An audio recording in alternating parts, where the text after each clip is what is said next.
तो आज उन सभी बहनों को उनके संघर्ष के लिए और उनकी यात्रा के लिए मैं बहुत बहुत बधाई देती हूँ, अभिनंदन करती हूँ।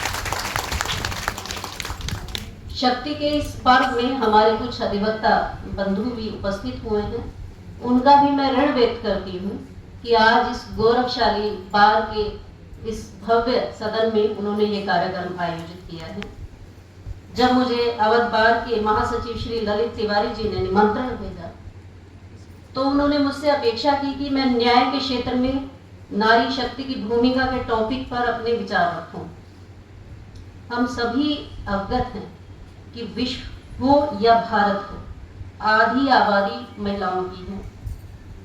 हमने राजनीति में और अदरवाइज भी कई पायदानों पर कई राज्य प्रमुखों को देखा है। हमारी माननीय महामहिम राष्ट्रपति की महिला है, लेकिन अभी तक जुडिशरी का जहां तक सवाल है, कोई women chief justice of India नहीं बनी है। हालांकि आने वाले समय में यह ग्लास सीलिंग ब्रेक होते भी हम लोग देखेंगे। यह हमारे लिए इतिहास होगा, हमारे लिए बहुत बड़ा सफल। विमेन जजेस के कंट्रीब्यूशन पर विचार करने से पहले ये बात समझनी होगी कि महिला शक्ति की आखिर न्याय व्यवस्था या देश के विकास में जरूरत क्यों है। सवाल आता है, अचानक मन में आता है, क्योंकि अभी भी तो देश चल ही रहा है, पहले भी चल ही रहा था। इसका उत्तर एक सर्वे में आया और उस सर्वे में यह माना गया कि किसी भी संस्था को, देश को या समाज को अगर विकास करना है तो उस संस्था, देश या समाज के विकास का सीधा संबंध महिलाओं से है। There is direct connection between an organization, gender diversity and success of organization. ये एक सर्वे में आया और इसी को जैसे सर्वे में आया तो उसी पर पॉलिसीज बनी। हमारी सरकार ने आगे महिलाओं के विकास के लिए बहुत सारे काम करे। यह अति आवश्यक है कि डिफरेंट जेंडर को इक्वल अपॉर्चुनिटी मिले, कि उनके साथ किसी भी जेंडर के साथ कोई फेवरिज्म ना हो, डाइवर्सिटी के साथ महिलाओं का इंक्लूजन हो। संक्षेप में यदि हम एक विकसित व्यवस्था चाहते हैं तो उसमें महिलाओं के योगदान को इग्नोर नहीं किया जा सकता। जहां तक महिलाओं का जुडिशियल सिस्टम में कंट्रीब्यूशन का सवाल है, तो ये एक बहुत फख्र की बात है, बहुत प्रशंसनीय हम लोगों के लिए बात है, बहुत हम लोगों को गर्व करने की बात है कि एंट्री लेवल पे आजकल पीसीएसजे में बहुत सारी तादाद में महिलाएं आ रही हैं और वो बड़ी संजीदगी और दक्षता से, क्षमता से अपना न्यायिक कार्य भी कर रही हैं। लेकिन उच्च न्यायालय स्तर पर स्थिति बहुत अच्छी अनुपात में नहीं है। सर्वोच्च न्यायालय में ये आंकड़ा काफ़ी कम है, जिसे बढ़ाने की ज़रूरत है और हम लोग सभी चाहते हैं कि इस पर काम हो। हालांकि अभी नारी वंदन अधिनियम आ रहा है, जिसमें पार्लियामेंट में महिलाओं का प्रतिशत बढ़ेगा और हमारी सर्वोच्च न्यायालय भी इस बात के लिए बहुत सकारात्मक उनका विचार है कि महिलाओं का प्रतिशत बढ़ना चाहिए। महिलाओं का जो हमारी बहनें अधिवक्ता गण हैं, उनका भी जो रेशियो है वो काफ़ी आश्चर्यचकित करने वाला है। एक सर्वे के मुताबिक महिलाओं का लिटिगेशन में रुझान काफ़ी कम हो रहा है। हम अगर किसी स्कूल में जाते हैं, कॉलेज में जाते हैं, वहाँ देखते हैं कि बहुत एक पूरी क्लास भरी है तो कम से कम 20 बेटियाँ होंगी उसमें। लेकिन जब लिटिगेशन की बात आती है तो वो एंट्री भी करती हैं प्रोफेशन में, लेकिन धीरे धीरे उस प्रोफेशन को छोड़ रही हैं। ये बहुत चिंता का विषय है और उनमें से कुछ ही चुनिंदा हमारी बहनें, हमारी बालिकाएं प्रैक्टिस में इस्टेब्लिश हो रही है। ये एक चिंता का विषय है। मेरे ख्याल से हम लोगों को सभी को इस पे विचार करना होगा। सभी हमारी जो बेटियां हैं जब लॉ करती हैं तो बहुत सपने होते हैं और बहुत उनको उनके पास जो लिटिगेशन में आने के लिए बहुत सपने होते हैं कि मैं एस्टेब्लिश्ड काउंसलर बनूंगी, लेकिन धीरे धीरे समय के साथ वो अपनी एबिलिटी और कैलिबर का यूटिलाइजेशन नहीं कर पा रही है। एक यूएनओ के इंटरनेशनल लेबर ऑर्गेनाइजेशन ने कुछ समय पहले एक सर्वे किया था और उसमें पाया था कि महिला वास्तव में काफी पीछे है प्रोग्रेस में, और 97% economy is in the hands of male.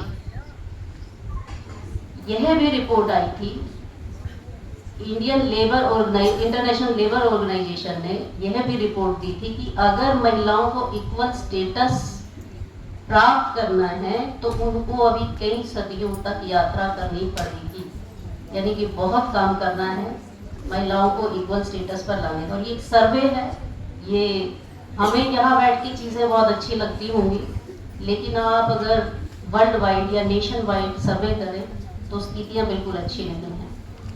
इसी तरह से ministry of statistics and programme implementation government of India ने भी हाल में एक सर्वे किया और पाया कि सीनियर मैनेजमेंट पोजीशन पर सिर्फ महिलाओं का प्रतिशत 15 है। बोर्ड ऑफ डायरेक्टर्स में 27% महिलाएं हैं, हाई कोर्ट में 14% महिलाएं हैं, सुप्रीम कोर्ट में 9% महिलाएं हैं, लोकसभा में लेस देन 14% है और सिविल सर्वेंट 10%। तो हम इस सर्वे से ये देख पा रहे हैं कि कितना बड़ा गैप है, हम लोगों को अभी कितना और काम करना है।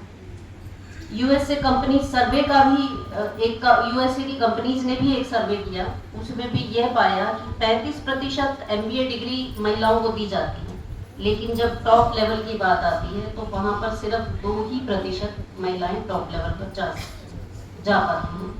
तो ये भी बहुत बड़ा गैप शो कर रहा है कि हमारे सिस्टम में जेंडर इनइक्वालिटी बहुत ज़्यादा है।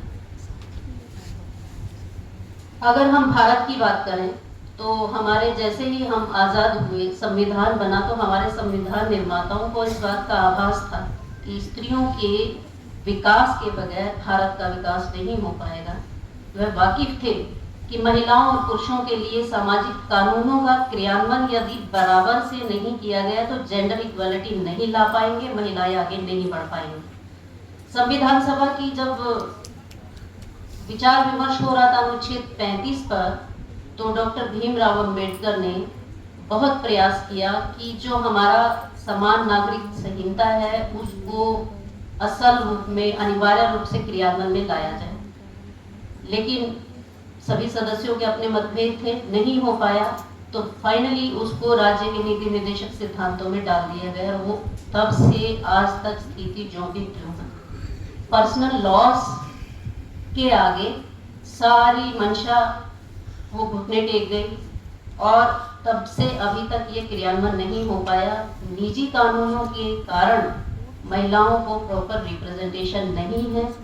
विवाह और उत्तराधिकार के जितने भी मामले हैं उनमें निजी कानूनों में महिलाओं को वो अधिकार नहीं है जो पुरुषों को प्राप्त है। और ये भी एक बहुत बड़ा कारण है कि जब हमें रिप्रेजेंटेशन ही नहीं मिलेगा तो हमारे अंदर इनसिक्योरिटी, असुरक्षा और असंतोष का भाव होगा ही होगा। पर इसका वहाँ जब डॉक्टर अंबेडकर इस पर चर्चा कर रहे थे और हम भी समझते हैं कि ये कैसे संभव है, एक महिला सिर्फ त्याग करे और सारे अधिकार उसको ना मिले, ये तो बहुत उसके साथ नाइंसाफी है। तो इस प्रकार की जब हम व्यवस्था देख रहे हैं, इस तरह का असंतोष देख रहे हैं, तो मैं महसूस कर रही हूँ कि इस समय अविवाहित महिलाओं की और तलाकशुदा महिलाओं की संख्या बहुत ज़्यादा बढ़ रही है। मेरे ख्याल से आप सभी इसमें वाकिफ होंगे। तो हमें अभी अपने आप को एम्पावर्ड करना है, हमें अपने बारे में सोचना है। और अगर मैं ये मानूं कि किस तरह से हम एम्पावर कर सकते हैं अपने आप को, तो टूल्स ऑफ एम्पावरमेंट की बात करूं तो सबसे बड़ा और ज़रूरी टूल है एजुकेशन। हमारी सभी बेटियां पढ़ें, हमें किसी तरह की उनसे इस तरह का भाव ना रखें कि बेटियां तो दूसरे घर का पढ़ाएंगे और पैसा लगाएंगे तो दूसरे घर चली जाएंगी, हमें इससे क्या फ़ायदा है। तो इस तरह का भाव बिल्कुल नहीं होना चाहिए, उनको ज़्यादा से ज़्यादा पढ़ाएं। दूसरा है फिनेंशियल इंडिपेंडेंस। ये हमारी जो ग्लास सीलिंग है कि एक लेवल के बाद अगर हम देखें कि क्लास 2, क्लास 3 तक हमारी बहुत सारी महिलाएं काम कर रही हैं, लेकिन अगर टॉप लेवल पर जाने की बात हो तो वहाँ बहुत कम संख्या में महिलाएं हम पाएंगे। तो ये ग्लास सीलिंग है जो उनको समझ नहीं आ रहा है, शायद सोसाइटी को भी समझ नहीं आ रहा है, शायद वो भी सरेंडर कर चुके हैं। तो it should be broken. This is the need of the time कि this glass ceiling should be broken. अगर हम सामाजिक उत्पादन से स्त्रियों को हटा देंगे और उनको घर के कामों तक ही सीमित रखेंगे तो स्त्रियों की स्वतंत्रता प्राप्त करना और बराबरी का हक पाना न केवल असंभव है और ये अधिकार और ये व्यवस्था असंभव ही बनी रहेगी, ये मेरा मानना है। तो हमें एक, अगर हम जान चुके हैं कि हमें एजुकेशन देखनी है, हमें अपने फाइनेंशियल इंडिपेंडेंट होना है, एक तीसरी बहुत बड़ी बात है जो माइंडसेट की है। मेरे ख्याल से किसी ने मिसेज मूवी देखी है? किसी ने मिसेज मूवी देखी है? आपने देखा होगा कि वो कितना एडजस्ट करती है, अपने करियर को सरेंडर कर देती है, वो सब करती है जो वो कर सकती है। उसके बाद भी क्या रिजल्ट मिले उसको? वांछित नहीं मिले। क्यों? क्योंकि अगले का माइंडसेट ऐसा है और अगले का माइंडसेट को आप नहीं बदल पा रहे हैं, तो वांछित रिजल्ट्स आपको नहीं मिलेंगे। जिसने नहीं देखी है प्लीज उस मूवी को देखिए। वो मूवी हमें सोचने पर मजबूर करती है कि क्या हम उस बदलाव के लिए तैयार हैं, क्या हम बदल सकते हैं, क्या हमें माइंडसेट बदलने की जरूरत है। वो मिसेज मूवी है, बहुत सुंदर मूवी है, सभी देखें। मेरी तरफ से मेरे भाई लोग भी देखें, मेरी बहनें भी देखें। वो हमें सोचने पे मजबूर करने वाली मूवी है। एक और कारण है कि सेफ इन्वायरमेंट हमारी बेटियों को इस फिलहाल नहीं, आजकल का जो माहौल है या जैसे आसपास की जो असंतोष हो रहा है महिलाओं में अभी, तो एक सेफ इन्वायरमेंट नहीं है। हमें बतौर बहन, बतौर माँ, बतौर अपनी टीचर, बतौर गार्जियन अपनी बेटियों को ये उनको विश्वास दिलाना है कि आप यहाँ सुरक्षित हैं। बतौर भाई, बतौर हमारे जितने भी अधिवक्ता बंधु बैठे हुए हैं, हमारे भाई बैठे हुए हैं, वो अपनी हमारी बहनों को, हमारी बेटियों को ये विश्वास दिलाएं कि वो सिक्योर है, वो सेफ है। और सेफ कब होंगी? कि जब रात के 12 बजे भी अगर वो बाहर निकल रही है तो माँ बाप को, भाइयों को, हमारे पड़ोसियों को, किसी भी मेल को ये चिंता ना हो कि अरे ये इस समय क्यों निकल रही है, कहीं इसके साथ कुछ ऐसा वैसा ना हो जाए। तभी हम सही मायने में मानेंगे कि लड़कियां एम्पावर्ड। नहीं तो आजकल का जो असंतोष है, आजकल की जो असुरक्षा है, एक कवि है जिन्होंने आजकल के असुरक्षा और असंतोष पे ये 2 लाइनें लिख दी जो बहुत चौंकाने वाली हैं, बहुत कष्ट देने वाली है। उन्होंने क्या लिखा है कि उठो द्रौपदी वस्त्र संभालो, उठो द्रौपदी वस्त्र संभालो, शाम नहीं आने वाले, सीता खुद रावण ललकारो, राम नहीं आने वाले। अगर ये सब व्यवस्थाएं हैं, ये सब समस्याएं हैं, तो हम कैसे मानेंगे हमारी महिलाएं प्रोग्रेसिव हो गई हैं, विकसित हो गई हैं, उनकी उन्नति हो गई है। अगर एक कवि को ये 4 लाइनें किसी समाज में महिलाओं के लिए लिखना पड़े तो स्थिति हम महसूस कर सकते हैं कि कितनी भयानक है। तो यदि हमारी बेटियों के मनस्थिति और समाज में किसी कवि ने ये लिखा है तो स्थिति बहुत शोचनीय है। एक हम लोगों की आदत है, हम जब भी कोई चीज होती है शायद दूसरों पर ब्लेम करके उससे अपनी जिम्मेदारी को पल्ला झाड़ने की कोशिश करते हैं। हर एक आदमी मानव स्वभाव है, मेरा ये मानना है। और मैं जब भी मुझे कहीं मौका मिलता है मैं ये जरूर बताती हूँ कि महिलाओं को महिलाओं के प्रति अच्छा होने की भी जरूरत है।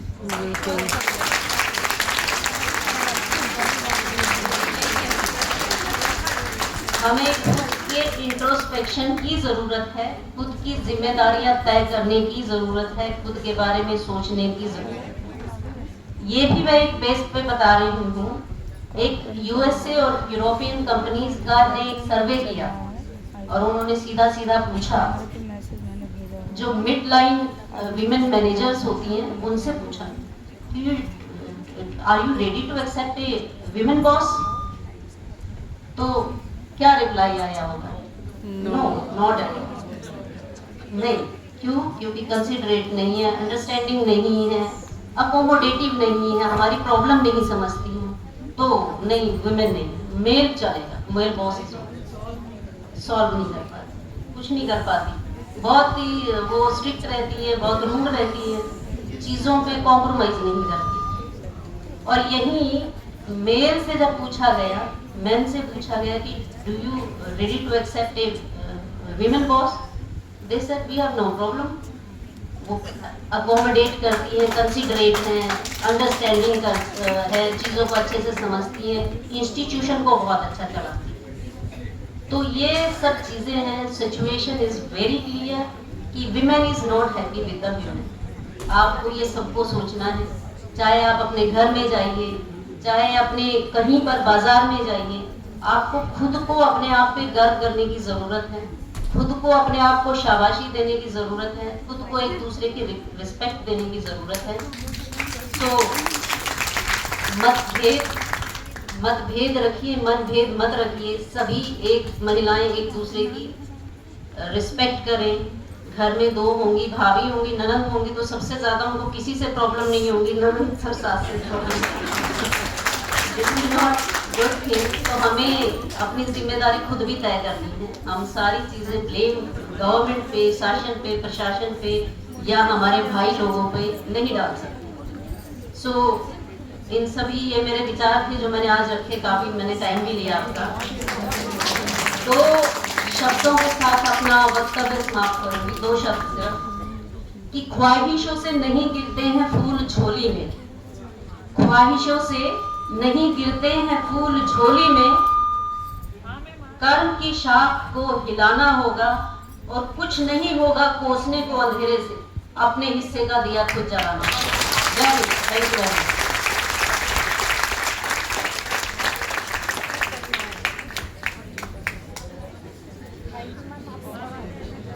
बहुत बहुत धन्यवाद।